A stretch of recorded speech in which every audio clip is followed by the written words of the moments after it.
Hey YouTubes, good day, God bless. Today we're going to be talking about whether or not Muslims actually worship the black stone and worship the Kaaba. Now, YouTuber Optickfilms made this response video here about a previous video that I had made that was titled Allah in the Bible, number 2, Acts 19:35. In that video I claimed that Muslims worship the black stone and they worship the Kaaba. So Optickfilms made this video to refute me. Now, I already actually made a response video to this video, but it's kind of long, so what I wanted to do today was make a shorter video and prove beyond a shadow of a doubt that Muslims absolutely worship the black stone and the Kaaba. Now, Optickfilms says that he says, first of all, please, that should be an S, give us Islamic sources like the Quran or the Hadith that show we worship the black stone. So that's exactly what I'm going to do. Now, at the 33-second mark of his video, he plays a clip where I claim that Muslims worship the black stone. Muslims believe that the black stone fell from the sky, and that they believe the black stone can take away their sins. Okay, that's when he puts the text up and challenges me to back up my claims by going to Islamic sources like the Quran and the Hadith to see what they say instead of anti-Islamic websites. Then at the 1 minute and 22-second mark, Optickfilms cites Sahih al-Bukhari, book 26, number 667, which says that Umar came near the black stone and he kissed it. And he says that he knows the stone can neither benefit anyone nor harm anyone. And had he not seen Muhammad kissing it, he would have never kissed it. Then Optickfilms claims, and I quote, "This hadith alone refutes your entire video," end quote. Now, does that hadith really refute my entire video?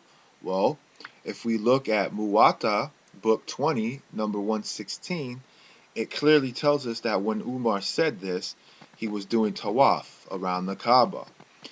That's important to understand. He wasn't just sitting around somewhere making this statement. He was actually doing Hajj. Okay? Now, let's read further in the same book, Sahih al-Bukhari, book 26, number 676. And when I say the same book, I'm talking about where Optickfilms quoted this hadith and he said that it refutes me. But what he doesn't do is he doesn't tell you a few hadiths later, number 676, what it says. Umar, the same guy that Optickfilms is quoting, says this: "I never missed the touching of these two stones of the Kaaba, the black stone and the Yemenite corner." Okay, this shows us that Muslims had more than just the black stone, they had many stones. You still don't believe me Muslims worship stones? Well, let's read Sahih al-Bukhari, hadith number 4117, that flat out says, "It is related that Abu Raja al-Utaridi said, 'We used to worship stones.'" There it is. "And when we found a better stone than the first stone, we would throw it away and take the other." There it is. We used to worship stones. These are Muslims. This refutes Optickfilms' deceptions altogether. My claim stands. Muslims worship the black stone. Okay, moving on. Then at the 1 minute 40-second mark, Optickfilms plays a clip of my video that I said how Muslims believe that by kissing the black stone, it will remove their sins. Optickfilms then says, quote, "I have to expose your stupidity," end quote. And then he goes on to ask me to show where Quran or Hadith says such a thing. At the 2 minute 32-second mark, Optickfilms reiterates his claim that the black stone can't benefit anyone, and that Muslims only kiss the black stone because Muhammad did. Now, Umar said it can't benefit anyone. Optickfilms is claiming it can't benefit anyone. But let's take a look and see what Muhammad said, what Allah said. Touching the stone is one of the things by means of which Allah expiates for sins. Okay? It was narrated that Ibn Umar, this is the same guy, this is what he said. I heard the messenger of Allah, Muhammad, say, touching them both, the black stone, and this is the corner, the Yemenite stone. So as you can see, there's two of them. Is an expiation for sins. This totally refutes what Optickfilms claimed, that the stone could not help anybody. So Muhammad refuted you, your own prophet.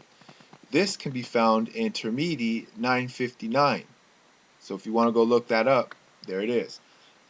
Now, the stone was whiter than milk, but the sins of the sons of Adam, which is mankind, made it black. This comes from Muhammad himself. It was narrated that Ibn Abbas said, the messenger of Allah, Muhammad, said, when the black stone came down from paradise, there it is. Like I said, they believe it came down from heaven, or Muslims call paradise. It was whiter than milk, but the sins of the sons of Adam, which is mankind, made it black. This can be found in Al-Tirmidhi 877. So Muhammad refutes you, Optickfilms, again. And finally, the black stone will come forth on the day of resurrection and will testify in favor of those who touched it. So not only do they kiss it, okay, not only do they worship it, they believe that it's going to testify for them on their behalf on the day of resurrection, the day of judgment. It was narrated that Ibn Abbas said, the messenger of Allah, Muhammad, said concerning the stone, the black stone, by Allah, Allah will bring it forth on the day of resurrection. It will have two eyes with which it will see, and a tongue with which it will speak, and it will testify in favor of those who touched it in sincerity. This can be found in Al-Tirmidhi 961. This refutes Optickfilms' deception altogether. My claim stands. Muslims believe that the black stone removed their sins. So as you can see, I used the Quran, I used the Hadith, Islamic sources, okay, which you challenged me to do, that show Muslims worship the black stone. Not only did I show you that, I also showed you where Muhammad himself said that, and Muhammad claimed that that black stone is going to intercede for Muslims on the day of resurrection.